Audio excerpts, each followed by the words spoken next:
Bates with Clear Mortgage, checking in to record a really quick video just to educate some of our consumers, clients, and referral partners about what some of our customers and the consumers out in the general public are doing with this increased amount of equity that they have in their current real estate. So as we know, the market is a little bit crazy right now. We're seeing crazy appreciation, and what that means for anyone that currently owns a home is that you have some untapped equity. What people are doing with this equity is possibly thinking about leveraging it and purchasing an additional property. Now, full disclosure, I am not an accountant. As always, consult with your tax professional for any possible implications.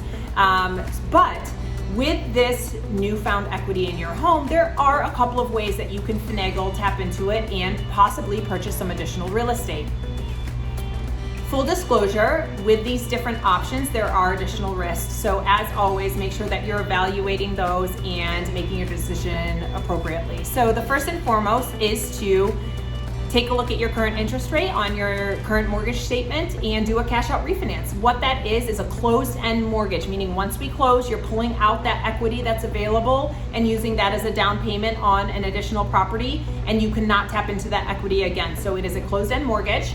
Interest rates now are super aggressive and they are very low for a cash out refinance. So take a look at your current interest rate, where you're at, and evaluate what that would be comparable to the new interest rates or what a cash out refinance interest rate would be, and you can make your decision there. Also, there are limitations on how much equity you can pull out on a cash out refinance. Typically that's limited to 80% of the appraised value. Other options might have increased loan to values, or you can pull out more of that equity up closer to the appraised value, okay? So the second option that you have is to take out a second mortgage. In most cases, this is via a home equity line of credit, which is basically a revolving or open-end mortgage, meaning as you pull and pay off on this line, you can pull again, okay? There are some annual fees on there. There are some variable interest rates, so all the terms are a little bit different, but the lucrative piece of having this home equity line of credit is you use it like a credit card.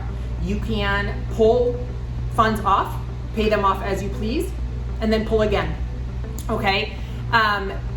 Depending on where you acquire your home equity line of credit from, how much equity you can pull, again, will probably depend on an appraisal, and what the limit is also dependent upon which institution you utilize for that home equity line of credit. Now, the cautionary tale that I tell people when you are leveraging your primary residence to purchase additional properties is that should you fall back on your monthly payments, you are at risk at losing your current home, okay? So if you are pretty leveraged, something happens, God forbid you lose your job, there's a personal tragedy, something happens, your collateral for your new property is going to be your primary residence. So you always want to think about that. Now, in pulling out some of this equity, you could just use that equity as the down payment and then put an additional mortgage on that investment property, but make sure that you're consulting a mortgage professional